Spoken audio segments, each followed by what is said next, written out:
தோத்து ஒரு மாதம் ஆகுது, நீங்கள் தினமும் கூட்டம் போட்டு மக்களை திட்டுறீங்க, சினிமாக்காரர்களை வைத்து திட்டுகிறீர்கள். என்னால் இதை ஜீரணிக்கவும் முடியல, புரிஞ்சுக்கவும் முடியல. வகையில் அதிகாரம் இருந்ததுன்னா சிறைச்சேதம் கூட பண்ணிடுவீங்க. நீங்கள் தோக்கவே மாட்டோம்னு நினச்சிக்கிட்டு இருந்துட்டு திடீர்னு தோத்தோன்னு அந்த ஆற்றாமையில் தான் கத்துறாங்க, இன்றைக்கி பொங்குறாங்க. நாங்கள் எப்படி தோக்கலான்றாங்க. ஏன் நீங்கள் தோக்கக்கூடாதா? ப்ராசஸ்க்குள்ளே போயிட்டீங்கன்னா நீங்கள் ஜெயிக்கிறது தோக்கிறது சகஜம் தானே. நீங்கள் உதயநிதியை எப்படி ப்ரமோட் பண்ணீங்க? ஒரு நிறுவனம், அந்த நிறுவனம் யூகங்களை வகுக்கக்கூடியது, ஒரு அறிக்கை கொடுக்கிறார், நான் பொறுப்பேற்றுக் கொள்கிறேன். சார், தோல்விக்கு பொறுப்பேற்றுக் கொள்வது யார் என்றால் அதிகாரத்தில் செல்வாக்கு செலுத்தியவர்கள் தான். அப்போ ஒரு எக்ஸ்ட்ரா கான்ஸ்டியூஷனல் அத்தாரிட்டியா திரு சபரிசன் அவர்களும் பெண் நிறுவனமும் பணியாற்றியதா? அவர்கள் கொடுக்கிற ஒப்புதல் வாக்கு மூலமா? அது இந்த இடத்துல இருந்து ரியல் ரீசன்ஸையே தேடாம இப்படி ஒரு விஷயத்தை பண்ணும் பொழுது, அதை ஏனோ தானோன்னு இல்லை பண்ணும் பொழுது, அதனால எண்ட் ரிசல்ட்டே இருக்காதுன்றது நம்ம யோசிக்க வேண்டியது. அப்படிப்பட்டதை ஏன் பண்ணணும்னு நினைக்கிறாங்க? அதுதானே சிக்கல். பண்ணாமலும் இருக்க முடியல, பண்ணவும் முடியல. இப்போ பாருங்க, நீங்கள் மம்தா பானர்ஜி கட்சியில் என்ன நடந்தது? கட்சியை இன்னைக்கு சதுரிட்டு நல்ல வேலையாக திமுக அப்படி நடக்கல. இன்ஃபேக்ட் அவங்களுடைய சிறப்பம்சமே அவர்கள் ஒரு வலுவான எதிர்கட்சி. ஆனால் பழைய திமுக இல்லை. பார்ட்டி கட்டமைப்பே இல்லாமல், கட்சி கட்டமைப்பே இல்லாமல் ஒருத்தரால் ஆட்சியை பிடிக்க முடியுது. ஏங்க, இது மிக ஒரு புரட்சி நடந்திருக்குங்க தமிழ்நாட்டில். இதை சொன்னால் இவங்கெல்லாம் கோவப்படுவாங்க. ரொம்ப பெரிய அளவில் மாற்றிக்கணும். அதான் அந்த டைனாஸ்டிக் பாலிடிக்ஸ்ன்றது அறிவாலயத்தில் மட்டும் இல்லை, கீழே கீழே கீழே கீழே வரைக்கும் போயிருக்குது. கஷ்டம், டு பி ஃப்ராங்க், கஷ்டம்.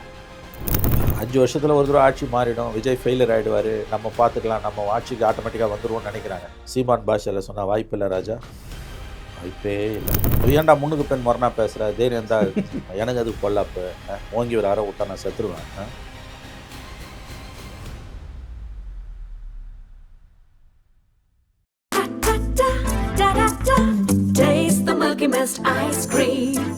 Milky Mist ice creams. ஆச்சி மசாலா. எந்த சமையலும் ருசி தேடும் ரகசியம் 20 ரூபாய். தி டிபேட் நேயர்களுக்கு வணக்கம். தமிழ்நாட்டில் நடக்கக்கூடிய பல்வேறு அரசியல் நிகழ்வுகள் குறித்து பேசுவதற்காக மூத்த பத்திரிகையாளர் திரு மணி அவர்கள் நம்மளோட இணைஞ்சிருக்காங்க. சார் வணக்கம்.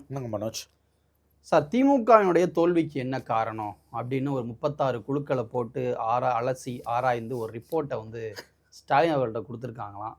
அந்த ரிப்போர்ட் அஃபிஷியலி வெளியில் வரல. ஆனாலும் கூட பத்திரிகைகள் அன்றைக்கி செய்திகளில் பார்த்தா விஜயினுடைய செல்வாக்கை கணிக்க தவறிவிட்டோம், சேகர் பாபு தான் காரணம், கட்சிக்குள்ளே உட்கட்சி பிரச்சனை, இப்படி பல விஷயங்கள் சொல்லப்பட்டிருக்கு. அதை பார்த்தீங்களா? என்ன உங்களுடைய கருத்து? நான் பார்க்கலங்க, உண்மையிலேயே பார்க்கல. ஒரு மாதம்தான் ஆகுது முதலமைச்சராக விஜய் பொறுப்பேற்று. அதற்குள்ளாக அவர்கள் ஆட்சியை இழந்தவர்கள் தங்கள் தோல்விக்கான காரணம் என்ன என்பதை பற்றி ஆராய முற்பட்டிருப்பது என்பது உண்மையில் பாராட்டத்தக்கது. அந்த அளவில் நான் திமுக தலைமையை பாராட்டுகிறேன். ஏதாவது அவங்களுக்கு காரணத்தை தெரிஞ்சுக்கணுன்னு அவங்க விரும்புகிறாங்க. ஆனால் உண்மையான காரணங்கள் அவங்களுக்கு தெரிய வந்ததுன்னா அது எந்த அளவுக்கு அவங்களால கோர்ஸ் கரெக்ஷன் பண்ண முடியுன்றது வேறு விஷயம். தெரியாமல் இருக்குன்னு நினைக்கிறீங்க? தெரியும். அதான், ஏன்டா முன்னுக்கு பெண் மரணா பேசுகிற, தைரியம் தான் உனக்கு தைரியம் தில் இருந்துன்னா நீ டைரெக்டாக சொல்லண்டான்னுவாங்க. எனக்கு அதுக்கு பொல்லாப்பு, நான் ஒரு தனி மனிதன், ஓங்கி ஒரு அரை விட்டா நான் செத்துருவேன். நான் எதுக்கு அவங்க பெரிய கட்சி இயக்கம் செல்வாக்கு மிக்கவர்கள் அவங்க பகையை நான் எதுக்கு சம்பாதிக்கணும்? பட் சராசரி தொண்டனோட குரலாக பார்க்கும்பொழுது காரணங்கள் அவர்களுக்கு என்னன்றாக தெரியும். அவங்க ஏதோ முயற்சி பண்ணுறாங்க. ஸ்டாலின் அவர்கள் சோஷியல் மீடியாவோட ரெலவன்ஸை பற்றி தொடர்ந்து பேசுகிறாரு. தோல்விக்கு பிறகு பல கூட்டங்களில் பேசும்போது அவரே சொல்கிறாரு. அந்த அளவில் அது இப்போ எடப்பாடி வாயிலேருந்து அந்த வார்த்தையே வரல. எடப்பாடியும் தோற்றுருக்காரு, ஸ்டாலினும் தோற்றுருக்காரு. ஆனால் ஸ்டாலின்கிட்ட ஏதோ ஒரு முன்முயற்சி இருக்குது. அந்த அளவில் அது பாராட்டுக்குரியது. சமூக வலைதளங்களில் நம்ம இன்னும் அக்ரெசிவாக பயன்படுத்தணுன்றாரு, இன்ஸ்டாவை பயன்படுத்தணுன்றாரு, தோல்விக்கான காரணங்களை அறிய குழுக்களை அமைக்கிறாரு. எனக்கு மெசேஜ் தனியாக நீங்கள் தகவல்கள் அனுப்புங்கன்னு ஏதோ ஆப்பெல்லாம் கூட அவங்க டெவலப் பண்ணாங்க. இந்த மாதிரி எதுவுமே அதிமுகவில் இல்லை பார்த்தீங்கன்னா. ஸோ அது ரெண்டு தான் திமுகவுக்கு அதிமுக. இதுதான் திமுக அதிமுகவுக்குமான வித்தியாசம். பவுன்ஸ் பேக் பண்ணுறதுக்கான வாய்ப்புகள் திமுகவுக்கு கண்டிப்பாக இருக்குது, அதில் மாற்று கருத்துக்கு இல்லை. அதிமுகவுக்கு அதுவும் இல்லை. அந்த விதத்தில் இதை பாராட்டலாம். பட் என்ன இவங்க பெருசாக செஞ்சிட போகிறாங்க? கட்டமைப்பு ரீதியாக நடந்த தவறுகளை வச்சு பார்க்கும்போது இவங்களால் இதெல்லாம் சரி செய்ய முடியுமா? ஏதோ ஒரு முயற்சி எடுக்கிறாரு ஸ்டாலின். கிரவுண்டில் இருக்க தொண்டனோட குரல் அது எதிரொலிக்குதா? இப்போ சேகர் பாபுவை பற்றி எனக்கு புரியல, ஒரு தனிநபர் எப்படி வந்து ஒட்டுமொத்த தோல்விக்கு காரணமாக இருக்க முடியும்? அப்படி பார்த்தா நீங்கள் ஸ்டாலினை தான் குறை சொல்லணும். இந்த பக் ஸ்டாப்ஸ் அட் ஸ்டாலின் ஸ்டேபிள்வாங்க. அவர் தான் நல்லது கெட்டது ரெண்டுமே ஸ்டாலின் தான் காரணம். வெற்றி பெற்றால் ஸ்டாலின் காரணம்னா தோல்விக்கும் ஸ்டாலின் தான் காரணம். அதை அவரே ஏற்றுக்கொண்டு விட்டார். இப்போ அவரே அவர் தொகுதியில் தோக்குறாரு. அப்போ நீங்கள் எப்படி சேகர் பாபுவை குறை சொல்லுவீங்க? ஒரு தனி நபரை எனக்கு வந்து நான் ஓப்பனாக சொல்கிறேங்க, ஒரு எந்த கட்சியிலுமே இன்னார் காரணம் அப்படின்னு நீங்கள் ஒரு தோல்விக்கு பிறகு ஒருத்தரை சிலுவையில் அறையிறதுன்றது வந்து ஏற்புடையது அல்ல. அப்படி அவர் காரணமாக இருந்தால் அவரை அனுமதித்த தலைமை தான் முதல்ல பொறுப்பேற்று விலகணும், அந்த தனிநபர் அல்ல. இப்போ தினேஷ் காரணன்றாங்க. யாரை கேட்டாலும் தினேஷ் யார்? முதலமைச்சரின் தனிச் செயலர். அவருடைய பர்சனல் ஸ்டாஃபாக இருந்தார் 2017-21 காலகட்டத்தில். ஐ திங்க் ஒரு புகைப்பட கலைஞர், கம்ப்யூட்டர் சயின்டிஸ்ட்னு நினைக்கிறேன் நான். அவர் அதன் பிறகு முதலமைச்சராக ஸ்டாலின் வந்த பிறகு அடிஷ்னல் பிரைவேட் செக்ரட்டரி, கூடுதல் தனிச் செயலராக, பெரிய பதவி அது. அரசு ஊழியராகவே அவர் நியமிக்கப்பட்டார். நான் பரவலாக என்ன பேசும்போது பல பேர் சொல்கிறாங்க, திமுகலேயே பல பேர் சொல்கிறாங்க, என் அரசு அதிகாரிகள், பத்திரிகையாளர்கள் சொல்கிறது, தினேஷ் எந்த செய்தியும் முதலமைச்சர் காதுக்கு போக விடலை, நல்லதை மட்டும்தான் தினேஷ் வந்து முதலமைச்சர் காதுக்கு போக விடுவார், நெகட்டிவான நியூஸ் எல்லாம் எங்கிட்ட சொல்லுங்கன்னு. எனக்கு புரியல. அப்போ இதுக்கு காரணம் வந்து முதலமைச்சராக இருந்த ஸ்டாலின் தானே ஒழிய தினேஷ் கிடையாது. இப்படி ஒரு நபரை நீங்கள் அனுமதிக்கிறீர்கள் என்றால் அது உங்கள் ஆசீர்வாதத்துடன் நடந்தது. சண்முகநாதன் உங்களுக்கு தெரியும், நீங்கள் பார்த்துருப்பீங்க. நான் ரொம்ப நெருக்கத்தில் அவரை பார்த்துருக்கேன். அப்படி ஒரு மனிதரை பார்ப்பதே அரிது. கலைஞருடைய வெற்றிக்கு முக்கியமான காரணங்களில் சண்முகநாதன் மாதிரியான ஒரு உதவியாளர் அவருக்கு இருந்தது. ஒரு அங்குலம் கூட தன்னுடைய மேண்டேட்டுன்னு தனக்கு கொடுக்கப்பட்ட பணியை கூடுதலாகவோ குறைவாகவோ செய்ய மாட்டார். எத்தனையோ தோல்விகளை கலைஞர் சந்தித்தார். சண்முகநாதன் தான் காரணம்னு ஒருத்தர் வாயிலிருந்து கூட வரல. தோத்தாலும் ஜெயித்தாலும் சண்முகநாதன் கூடவே இருப்பார். அவரை கைது செய்து 2001 ஜூன் 30 ஜெயலலிதா அரசு கைது செய்து தரதரவென்று இழுத்து கொண்டு போன பொழுது கூட வந்து 3 பேரே கருணாநிதியுடன் இருப்பதற்கு ஜெயலலிதா போலீஸ் அனுமதித்தது. ஒன்று அவருடைய டாக்டர், மருத்துவர், பர்சனல் ஃபிசிஷியன் டாக்டர் கோபால், 2வது கனிமொழி, 3வது சண்முகநாதன். ஆட்சி மாறிய போதெல்லாம் யார் யார் மீதோ வழக்கு போட்ட ஜெயலலிதா சண்முகநாதன் மீது எந்த வழக்கையும் போடவில்லை. ஏன்னா அத்தகைய தவறுகள் எதையும் அவர் செய்யவில்லை. அதிகாரம் இருக்கும்பொழுது கூட இன்னாருக்கு எம்எல்ஏ சீட்டு வாங்கி கொடு, இன்னாருக்கு எம்பி சீட்டு வாங்கி கொடுலாம் சண்முகநாதன் செஞ்சதாக ஒரு குற்றச்சாட்டு கூட ஒரு தொண்டனிடமிருந்து கூட வந்தது கிடையாது. ஒரு உதவியாளர் எப்படி இருக்க வேண்டும் என்பதற்கு அவர் வந்து ஒரு இலக்கணம். அது காரணம் கலைஞர் அவரை அந்த இடத்துல வச்சிருந்தார். இப்போ இன்றைக்கி நீங்கள் யார் யாரையோ குறை சொல்கிறீங்க, சேகர் பாபா குறை சொல்கிறீங்க, நாளைக்கு தினேஷை சொல்லுவீங்க. அதிகாரிகள் ராஜினாமா பண்ணிட்டு பணியிலேருந்து போயிட்டாங்க, இல்லைன்னா அவங்களையும் சொல்லுவீங்க. செந்தில் வேலனை கூட சொல்லுவீங்க, ஐஜி இன்டெலிஜென்ஸ், அவருக்கு அவரா காரணம்னு சொல்லுவீங்க. இதெல்லாம் ஒரு அர்த்தமா? தீதும் நன்றும் பிறர் தர வாரா. அதனால் நீங்கள் உதயநிதியை எப்படி ப்ரமோட் பண்ணீங்க? அதை யாராவது குறை சொன்னாங்கன்னா அந்த குறையை வந்து அந்த 36 குழுக்களும் தங்களோட அறிக்கையில் போடுறதுக்கு யாருக்காவது துணிச்சல் இருக்கா? அவர் எம்எல்ஏவாக கொண்டு வந்தீங்க. 5 வருடங்கள் வெறும் எம்எல்ஏவாக மட்டும் அவரை வச்சுருந்துட்டு நீங்கள் அதுக்கு பிறகு ப்ரமோட் பண்ணியிருந்தீங்கன்னா கூட உங்களுடைய தோல்வியின் வீச்சு குறைந்திருக்கும். எம்எல்ஏவாக கொண்டு வந்தீங்க, அடுத்த வருஷம் மந்திரி ஆகினீங்க, அதுக்கு அடுத்த வருஷம் டெபுட்டி சிஎம் ஆகினீங்க. இது இன்றைக்கி இருக்கக்கூடிய நவீன யுகத்தில் எத்தகைய தாக்கத்தை ஏற்படுத்துன்ற பப்ளிக் பர்செப்ஷனை பற்றின கவலையே உங்களுக்கு இல்லாமல் இருந்தது. 2006-11 கலைஞர் வந்து இவர் ஸ்டாலின் அவர்களை முதல் 3 ஆண்டுகள் உள்ளாட்சித்துறை அமைச்சர், அடுத்த 2 ஆண்டுகள் உள்ளாட்சித்துறை அமைச்சர் ப்ளஸ் டெபுட்டி சீஃப் மினிஸ்டர். ஆனால் அந்த 5 ஆண்டுகளில் கலைஞரும் ஸ்டாலினும் ஒன்றா இருக்கக்கூடிய புகைப்படங்களை பார்த்தீங்கன்னா அரிதிரும் அரிதாக இருக்கும். அந்த டிஸ்டன்ஸ் அவர் மெயின்டைன் பண்ணிகிட்டே இருந்தார். ஏன்னா பப்ளிக் பர்செப்ஷனில் அது எதிர்மறையாக போகும். ஓகே, சாமானிய மனிதனுடைய உளவியல், வாக்காளரின் உளவியல் அவருக்கு தெரிந்திருந்தது. துரதிருஷ்டவசமாக இந்த 5 ஆண்டுகளில் ஆல்மோஸ்ட் டெய்லி 2 நிகழ்ச்சிகள் 3 நிகழ்ச்சிகளாலும் உதயநிதி ஸ்டாலினும் அப்பாவும் மகனும் கலந்து கொண்டார்கள். இதெல்லாம் கீழே ஏற்படுத்திய தாக்கம் என்னவென்று நீங்கள் என்றாவது யோசித்தது உண்டா? நீங்கள் கொண்டு வரதை பற்றி கொஸ்டின் பண்ணலங்க. எல்லாருமே இந்திய அரசியலே வாரிசுகளால் தான் நிரம்பி வழியுது. கலைஞர் எப்படி செஞ்சார், நீங்கள் எப்படி செஞ்சீங்க, இதெல்லாம் பேசப்படாமல் அது இன்னும் ஆய்வறிக்கை. வாரிசு அரசியலின் விழுமியங்களை பற்றி பேசாமல் இது என்ன அறிக்கை? உண்மை காரணங்களே அந்த அறிக்கையில் சொல்லலைன்னு தான் நாம் கேள்விப்படுகிறோம். புதிய அதிகார மையங்கள் உருவெடுத்தன. ஸ்டாலின் அதை தவிர்த்திருக்கலாம். இப்போ ஒன்றும் இல்லை, சபரீசன் அவருடைய மருமகன் அவர் வந்து இந்த தோல்விக்கு பிறகு அவர் சார்ந்த அந்த பெண் அமைப்பிலிருந்து ஒரு அறிக்கை வெளியிடுகிறார். எனக்கு ரொம்ப ஆச்சரியமாக இருந்தது. எப்படி வந்து இப்படி ஒரு அறிக்கையை வந்து முதலமைச்சரின் நெருங்கிய உறவினர், செல்வாக்குமிக்க ஒரு மனிதராகத்தான் அவர் சபரீசன் அவர்கள் வலம் வந்தார். பர்சனலி எனக்கு அவர் மேலே எந்த பகையும் உறவோ எதுவுமே கிடையாது, நான் அவரை பார்த்தது கூட கிடையாது எனக்கு. அவர் அப்படி ஒரு ஸ்டேட்மெண்ட் கொடுத்தது வந்து ரொம்ப அன்யூஷுவல். அது இதுக்கு நான் பொறுப்பேற்றுக் கொள்கிறேன்றாரு. சார் நீங்கள் எப்படி சார் பொறுப்பேற்றுக்க முடியும்? சரி, நாளைக்கு ஒருவேளை ஸ்டாலின் ஜெயிச்சிருந்தாருன்னா அதுக்கு நீங்கள் பொறுப்பேற்றுப்பீங்களா? இது ரொம்ப, அதாவது எப்படி சொல்கிறது, ரொம்ப வார்த்தைகளே இல்லை இது விவரிப்பதற்கு. ஒரு நிறுவனம், அந்த நிறுவனம் யூகங்களை வகுக்கக்கூடியது, பெண் நிறுவனம். 5 ஆண்டுகள் அவர்கள் எப்படி செல்வாக்கு செலுத்தினார்கள் என்பது நம் அனைவருக்கும் தெரியும், எல்லாருக்கும் தெரிஞ்ச நிறுவனம். நம்முடைய நண்பர்கள் பலரும் அங்கே வேலையில் இருந்தார்கள், இருக்கிறார்கள். அதனுடைய தலைவராக, அதனுடைய முக்கியமான நபர்களில் ஒருவராக இருந்த முதலமைச்சரின் மருமகன் சபரீசன் தேர்தல் தோல்விக்கு பிறகு 2 நாட்கள் கழித்தோ 3 நாட்கள் கழித்தோ ஒரு அறிக்கை கொடுக்கிறார். நான் பொறுப்பேற்றுக் கொள்கிறேன்றார். சத்தியமாக சொல்கிற Manoj, I was shocked, shell shocked. எனக்கு அந்த நேரம் மனசில் என்ன பட்டதுன்னா, ஒருவேளை ஸ்டாலின் வெற்றி பெற்று ஆட்சியை தக்க வைத்துக் கொண்டிருந்தால் அந்த வெற்றிக்கு தான் பொறுப்பு என்று சபரீசனால் சொந்தம் கொண்டாட முடியுமா? முடியாது. அப்போ எப்படி அது உங்களால் முடியாதோ, தோல்விக்கு பொறுப்பேற்றுக்கிறது உங்களால் முடியாது. சார், தோல்விக்கு பொறுப்பேற்றுக் கொள்வது யார் என்றால் அதிகாரத்தில் செல்வாக்கு செலுத்தியவர்கள் தான். அப்போ ஒரு எக்ஸ்ட்ரா கான்ஸ்டியூஷனல் அத்தாரிட்டியாக திரு சபரீசன் அவர்களும் பெண் நிறுவனமும் பணியாற்றியதா? அவர்கள் கொடுக்குற ஒப்புதல் வாக்கு மூலமா? அது இதெல்லாம் வந்து கலைஞர் இருந்தாருன்னா நடந்திருக்காது. கட்சிக்கு வெளியில் இருக்கக்கூடியவர்கள் இப்படிப்பட்ட அறிக்கைகளை தோல்வியின் போது கொடுப்பது என்பது ஒப்புதல் வாக்கு மூலம். 5 ஆண்டுகள் அதிகாரத்தில் இருந்த பொழுது அவர்கள் செலுத்திய செல்வாக்குக்கான ஒப்புதல் வாக்கு மூலம். இது உங்களை இன்னமும் கொண்டு போய் குழியில் தள்ளுது. இப்போ கொளத்தூரில் பாருங்க, தோத்து 1 மாதம் ஆகுது, முதலமைச்சராக இருந்த ஸ்டாலின் அவர்கள் தோல்வி அடைந்து. நீங்கள் தினமும் கூட்டம் போட்டு மக்களை திட்டுறீங்க, சினிமாக்காரர்களை வைத்து திட்டுகிறீர்கள், சத்யராஜ், வைரமுத்து போன்றவர்களை எல்லாம் வைத்து. என்னால் இதை ஜீரணிக்கவும் முடியல, புரிஞ்சுக்கவும் முடியல. ஏன் எங்களுக்கு ஓட்டு போடலன்னு நீங்கள் போய் சண்டை போடுறீங்க? உங்கள் கையில் அதிகாரம் இருந்ததுன்னா சிறைச்சேதம் கூட பண்ணிடுவீங்க நீங்கள்.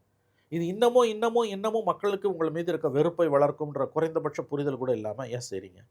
அப்போ ஃபண்டமெண்டல்ஸில் இருக்கக்கூடிய ஏகப்பட்ட குளறுபடிகள், கோளாறுகள் எதையுமே சரி செய்யாமல் 36 குழுக்களோ 360 குழுக்களோ 3600 குழுக்களோ வைத்து அறிக்கைகளை கொடுத்தாலும் எதுவும் மாறப்போவதில்லை. சராசரி திமுக தொண்டரின் குரலாக இதை நான் சொல்லுகிறேன்.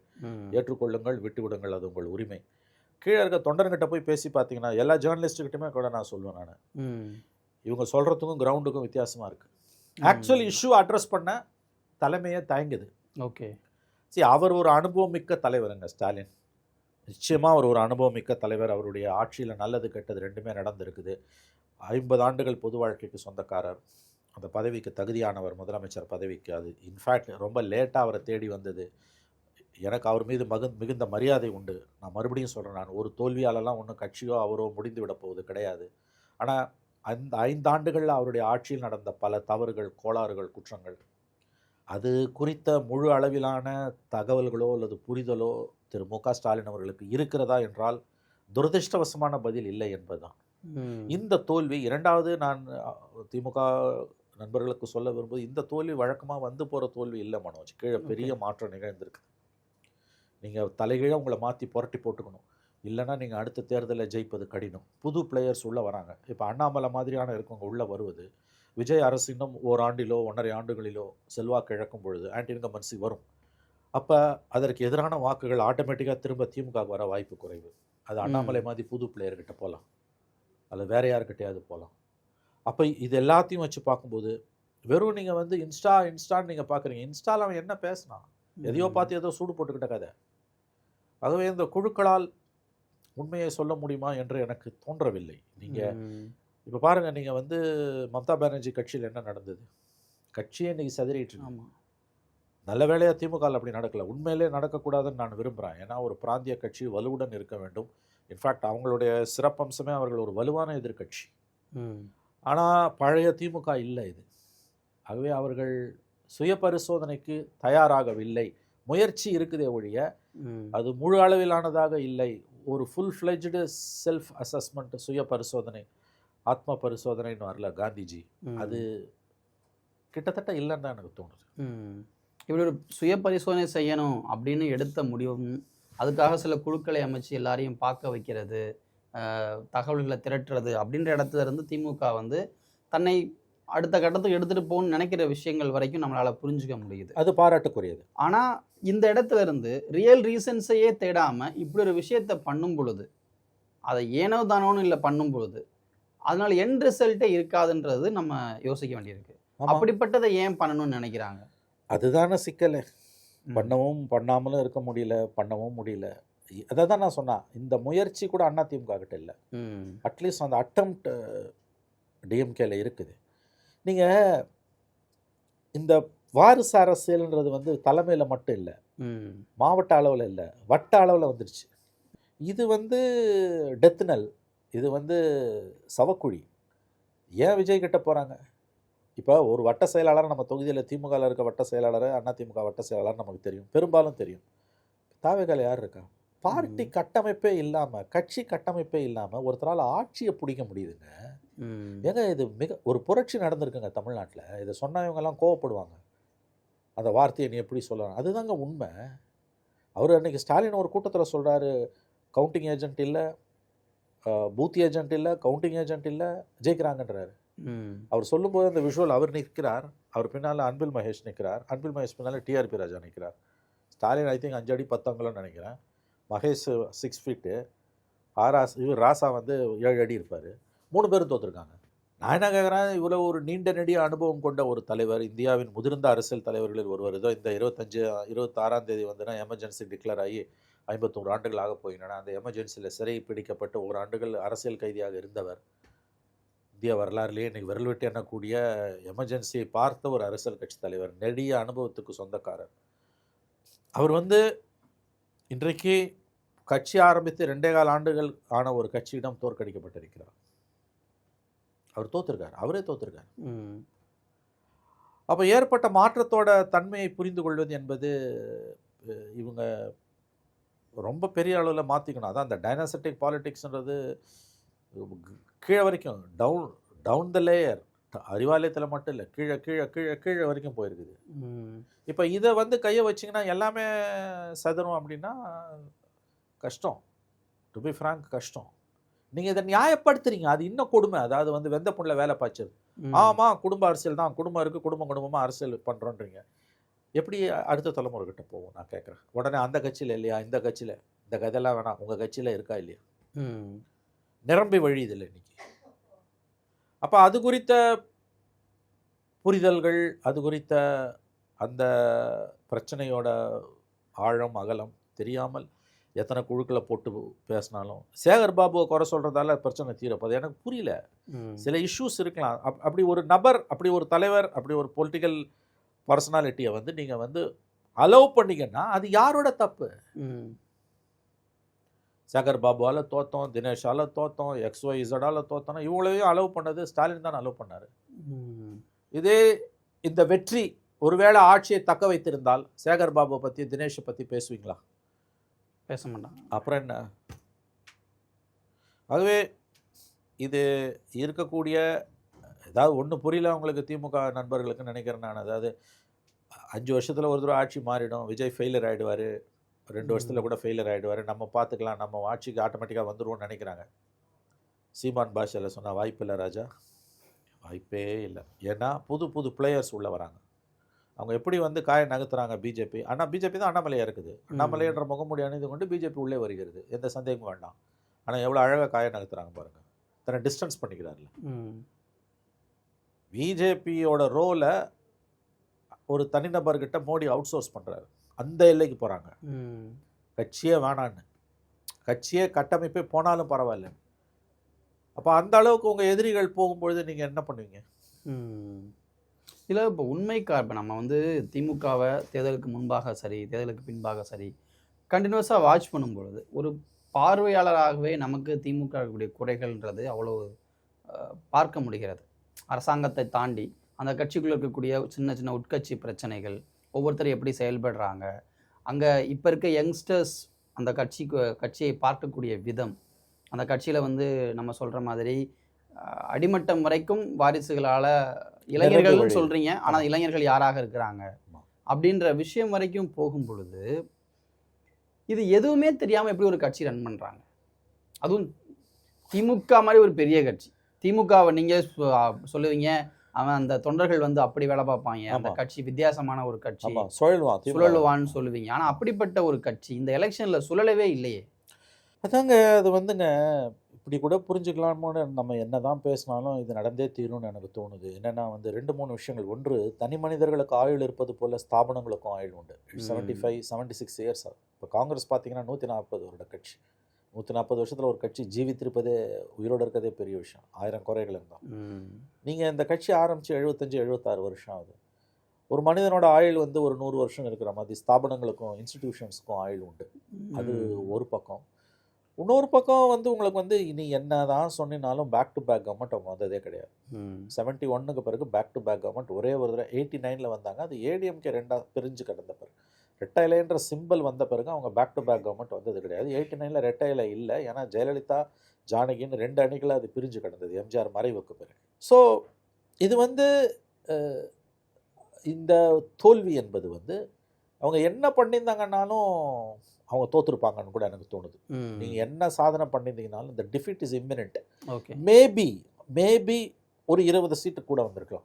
20-25 சீட், ஒரு 80-85 வரைக்கும் வந்து இன்னமும் விஜயை வந்து இந்த 107 இல்லாமல் ஒரு 15 சீட் 20 சீட்டு கீழே தள்ளிருக்கலாம். ஒன்று ஞாபகம் வச்சுக்கோங்க, 10 சீட்டு விஜய் கீழே போய் 10 சீட் டிஎம்கே கூட போயிருந்தோன்னா ஃபுல் ஃப்ளெஜ்டு ஹங் அசம்பிளி இப்போ பிரசிடென்ட் ரூலில் இருந்திருக்கும். ஏன்னா யாருமே ஃபார்ம் பண்ண முடியாது.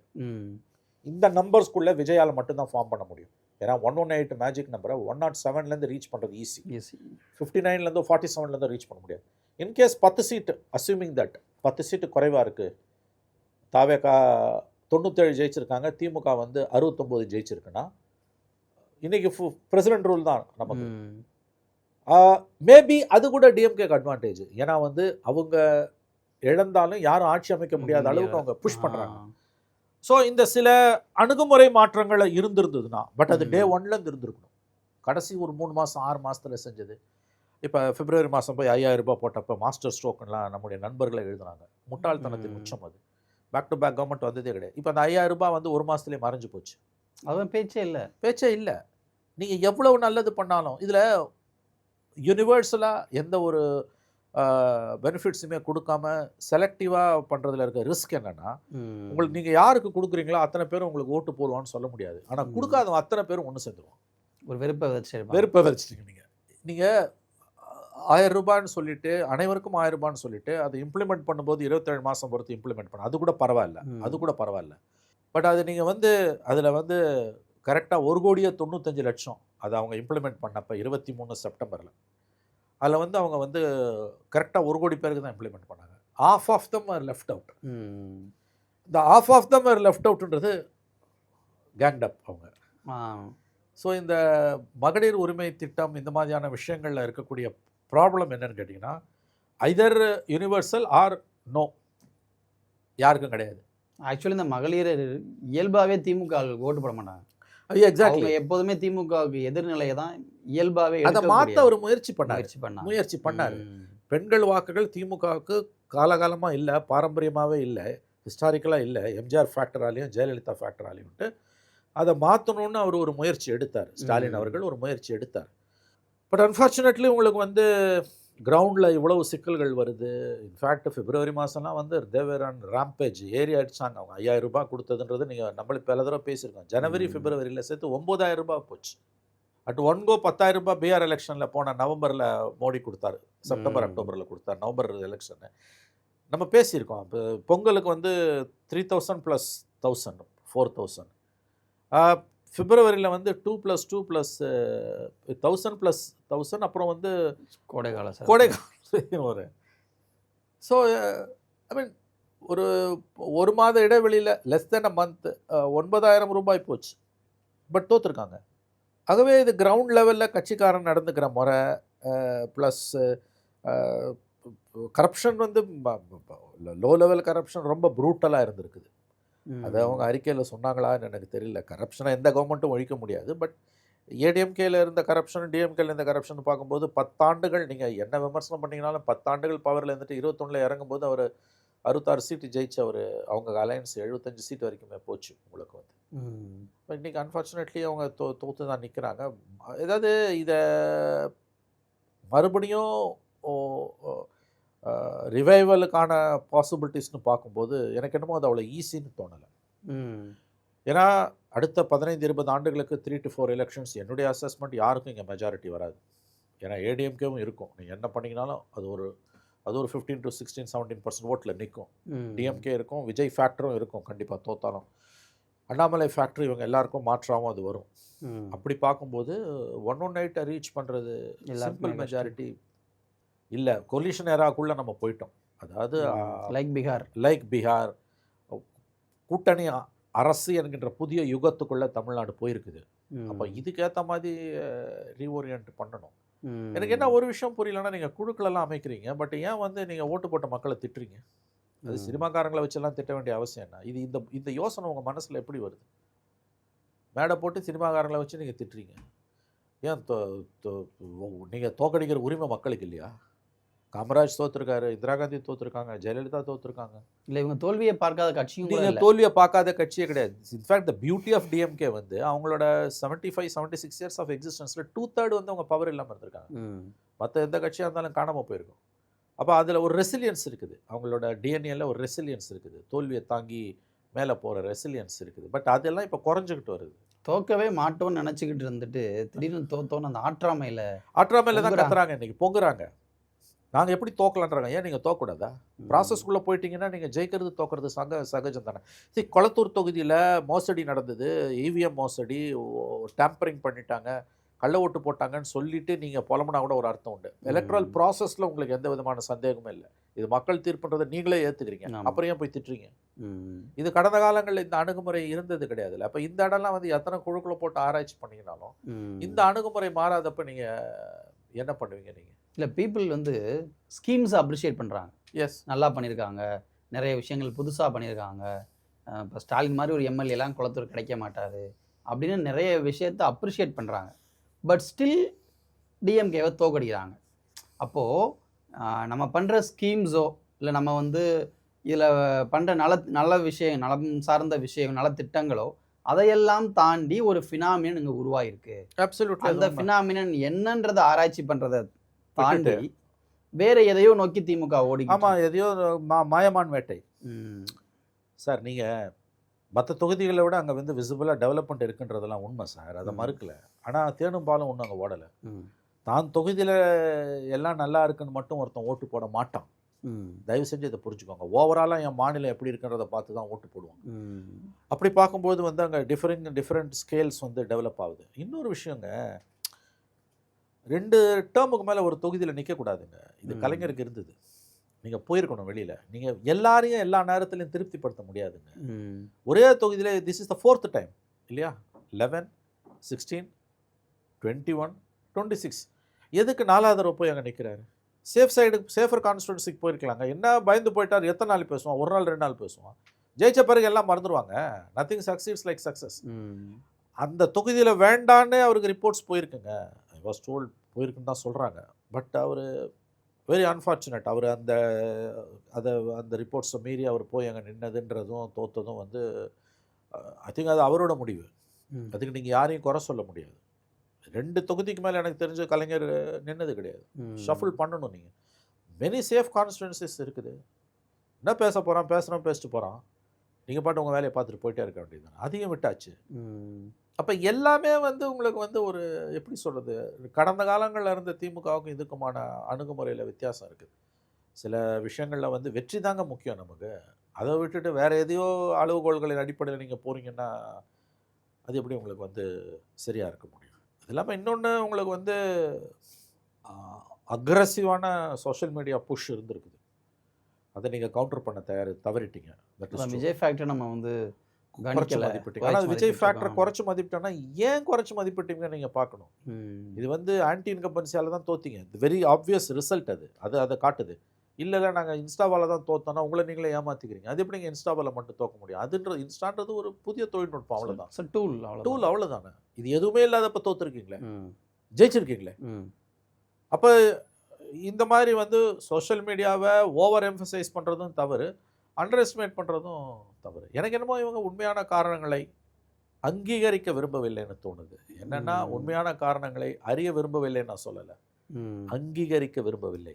உங்களுக்கு தெரியும், முன்னாள் முதலமைச்சர் ஸ்டாலினுக்கோ அவருடைய மகனுக்கோ மருமகனுக்கோ ஃபஸ்ட்டு ஃபேமிலி இன்றைக்கி அவங்க அப்போசிஷனில் இருக்காங்க. ஃபார்மர் ஃபஸ்ட்டு ஃபேமிலிக்கு வந்து தெரியும், அவங்களுக்கு தெரியும், பார்ட்டிக்கு தெரியும், திமுகவுக்கு தெரியும். பட் அவங்க அதை வெளிப்படையாக அங்கீகரிக்க விரும்பலை. சம்டைம்ஸ் அங்கீகரிக்காமல் கூட சரி பண்ணலாம், தப்பு கிடையாது. அங்கீகரிக்கிறதுல கூட சில சிக்கல்கள் இருக்கும். நான் அங்கீகரிக்கணும் வெளிப்படையான்னு கூட சொல்லலை.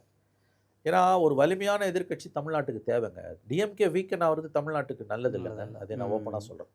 1000 குறைகள் இருந்தாலும். ஏன்னா ஒரு ரோபஸ்ட் டெமோக்ரஸிக்கு வந்து வலிமையான எதிர்க்கட்சி அவசியம். ஆளுங்கட்சி பலவீனமாக இருக்கலாம். எடப்பாடி பீரியடில் ஒரு வலிமையான எதிர்க்கட்சி ஸ்டாலின் இருந்தார். ஸ்டாலினுக்கு வலிமையான எதிர்க்கட்சியே இல்லை. அதனோட விளைவு தான் ஒரு நான் பொலிட்டிக்கல் பிளேயர் உள்ளே வந்தது. இது ஏடிஎம்கேவோட தோல்வி. இது புரிஞ்சுக்கோங்க. நீங்கள் ஏடிஎம்கே பவர்ஃபுல்லாக இருந்ததுன்னா ஏன் தாவேக்கா உள்ளே வரப்போகுது உங்களுக்கு? அவங்க கோட்டை விட்டாங்க, புது பிளேயர் உள்ளே வந்துட்டாங்க. இப்போ இனிமேல் மாற்றுறது கஷ்டம். பிடிச்சிட்டாங்க, பவரை பிடிச்சிட்டாங்க. அண்டர் எஸ்டிமேட் பண்ணாதீங்க. விஜயோ யாரையோ, ஜோசப் விஜயோ உங்கள் டீமையோலாம் அண்டர் எஸ்டிமேட்லாம் பண்ணாதீங்க. ஒன்று ஞாபகம் வச்சுக்கோங்க, 2 பெரிய பிளேயர்ஸை ஜாம்பவானில் வீழ்த்திருக்காங்க. 107 சீட்டுன்றது ஃபஸ்ட் எலெக்ஷனில் 35%.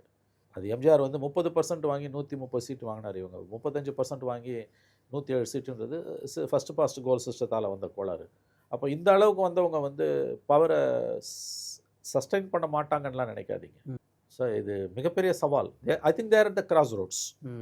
இதுவரை அவங்க 76 ஆண்டு கால வரலாறுல இப்போ இருக்க மாதிரியான ஒரு சிக்கலான காலகட்டத்தில் இருந்தது கிடையாது. அவங்க தான் உணரணும். அது இல்லை, கேடஸையும் கொஞ்சம் நம்ம யோசிக்க வேண்டியிருக்கு சார். இப்போது இவங்க ஒரு குழு அமைக்கிறாங்க, வந்து நம்மகிட்ட கேட்குறாங்க, நம்மளும் கருத்து சொல்கிறோம். இது ஒரு ரொட்டீன் ப்ரொசீஜர் மாதிரி இருக்குது. நம்ம என்ன சொன்னாலும் என்ன மாறணுமோ அது மாற மாட்டேங்குது.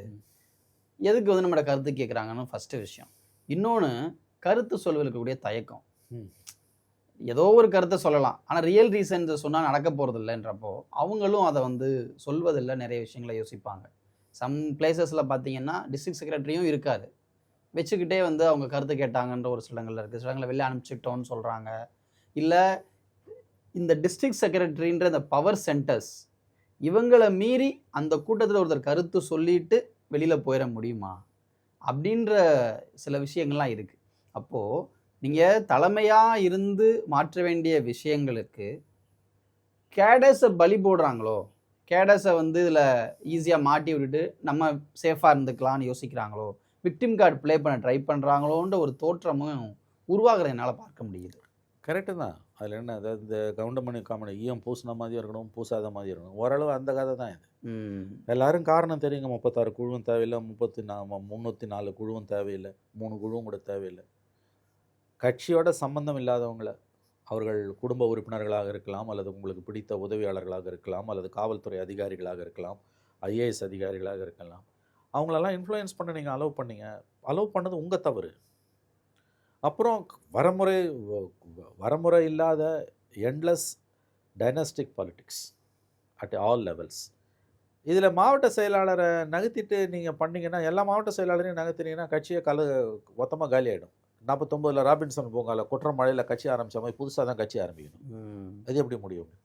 பேக் டு ஓல்டு டேஸ்க்கு போக முடியாது, அதுவும் வாய்ப்பு கிடையாது. So there must be middle path. இது ஒன்றும், அதாவது எதிர்கட்சிகள் இப்போ ஆளும் கட்சி செய்யக்கூடிய தவறு, ஆல்டர்னேட்டிவாக வந்தவங்க பிக்கப் ஆகலை அப்படின்னா டிஎம்கேவோட ரிவைவல் ஈஸி. ஏடிஎம்கே இன்னமும் கீழே போகணும், அண்ணாமலையெல்லாம் செல்ஃப் எடுக்காமல் இருக்கணும், விஜய் வந்து பெரிய பெரிய தவறுகளை செய்யணும். அப்படி இருந்ததுன்னா டிஎம்கேவோட ரிவைவல் வில் பி ஈஸியர். கண்டிப்பாக ஈஸியர் அது வந்து. ஆனால் அதெல்லாம் நடக்கும் நீங்கள் சொல்ல முடியாது. நீங்கள் யோசிக்கிற மாதிரி அவங்களும் யோசிப்பாங்கல்ல. இல்லை, இன்றைக்கி இந்த மக்கள் யோசிக்கிறத பார்க்கும்போது அதெல்லாம் வாய்ப்பே இல்லைன்ற வாய்ப்பே இல்லை. அதனால தான் நான் சொன்னேன், இந்த தோல்வி திரும்ப திரும்ப நான் சொல்கிறது, இது சைக்கிளிக்கல். 5 ஆண்டுகளுக்கு ஒரு முறை வர தோல்வியோ 10 ஆண்டுகளுக்கு ஒரு முறை வர தோல்வி கிடையாது திமுகவுக்கு. பேசிக்கலி வந்து ஒரு பெரிய அயற்சியை ஏற்படுத்தியிருக்கு. கிரவுண்டு வந்து ஷிஃப்ட் ஆகுது. நீங்கள் மறுபடியும் ஆட்சியை பிடிக்கிறதுலாம் அவ்வளோ ஈஸி இல்லை. இதை நான் வந்து சாபமாலாம் விடலை, கிரவுண்டு ரியாலிட்டியாக சொல்கிறேன். 118 பிடிச்சா பத்தாது. நீங்கள் 70 சீட்டு 80 சீட்டு வந்து உக்காந்தீங்கன்னா it doesn't make sense. And power இல்லாமல் இனிமேல் டிஎம்கேவால் எவ்வளோ நாள் இருக்க முடியும்? ஓல்டு டிஎம்கேவால் இருக்க முடியும். இந்த டிஎம்கேவால் பவர் இல்லாமல் ஒரு ஃபுல் 5 இயர்ஸுக்கு பிறகு இருந்ததுன்னா இன்றைக்கி ஏடிஎம்கேக்கு நடக்கிறதெல்லாம் உங்களுக்கு நடக்கும், கண்டிப்பாக நடக்கும். பவரோட பெரிய பிரச்சனையாக அதுதானே மனோஜ். நீங்கள் power corrupts, absolute power corrupts அப்சல்யூட்லினால பவர் கரப்ட் பண்ணிட்டோம் எவ்வளோ பெரிய ஆளாக இருந்தாலும். இப்போ பார்க்க போகிறோம், நம்ம தாவேக்கால் என்னெல்லாம் நடக்க போகுதுன்னு பார்க்க போகிறோம். இப்பயே பார்க்குறோம், ஒரு மாதத்தில் கொஞ்சம் ஒரு அட்லீஸ்ட் 100 டேஸாக அது விடணும். சற்றே பொறுத்திரும் பிள்ளாயின்னுவான்ல, அமைதியாக இருக்காங்க எல்லாரும். அட்லீஸ்ட் என்ன மாதிரி இருக்கவங்க சொல்கிறேன் நான். பவர் வந்து கரப்ட் பண்ணிவிடும் உங்களுக்கு. கூட்டணி கட்சிகளாக இருந்தவர்கள் விஜயை பற்றி பேசிய வார்த்தைகள் எல்லாம் இன்று அமைச்சர்களாகி என்னவெல்லாம் என்ன தோற்றம் கொண்டிருக்கிறார்கள் என்பதை நீங்கள் பார்ப்பீர்கள். நண்பர்கள் தான். அதை பவரோட எப்படி சொல்கிறது, அதோட தாக்கம் வந்து இம்பேக்ட் அதுதானே. சில பேர் வந்து எனக்கு பவரே வேணான்ட்டு போகிறான். அவங்களுக்கு வந்து என்ன வேணாலும் பவர் வேண்டான்னு, பவர்னு வந்தாலே நீ காம்ப்ரமைஸ்னாலே கரப்ஷனு. டிகிரி தான் வேரி ஆகுமே ஒழியாது, நிகழ்ந்தே தீரும். எனக்கு வேணாம். அப்படி பார்த்தா 2 பேர் தானே இந்திய வரலாறுலேயே, ஒன்று மகாத்மா காந்தி, இன்னொன்று பெரியார். அதிகாரமே வேணாம் தூக்கி போட்டாங்க. அவன் நினச்சிதான் எந்த பதவிக்கு நான் போயிருக்கலாம்ல. ஏன்னா நீ போனீங்கன்னா இதெல்லாம் நடக்கும்.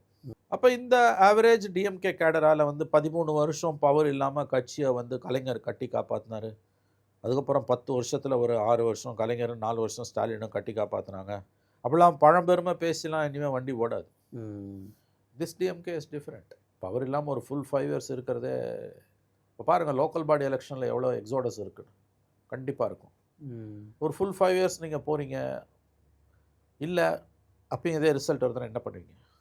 தேர் அட் கிராஸ் ரோட்ஸ் தான் எனக்கு தோணுது. அவங்க ஒரு பெரிய திருப்பு முனையில் தான் டிஎம்கே நின்றுக்கிட்டு இருக்குது. உண்மையான பிரச்சனைகள் தலைமைக்கு தெரிந்திருந்தும் அவர்கள் அதை அங்கீகரிக்க மறுப்பதன் விளைவு இது. நீங்கள் ப்ராப்ளம் சால்வ் பண்ணணுன்னா முதல்ல ப்ராப்ளம் என்னன்றதை நீங்கள் அங்கீகரிக்கணும். அதுக்கப்புறம் தான் சொல்யூஷன். அங்கீகரிக்கவே நான் மறுக்கிறேன்னா ஒன்றும் பண்ண முடியாது.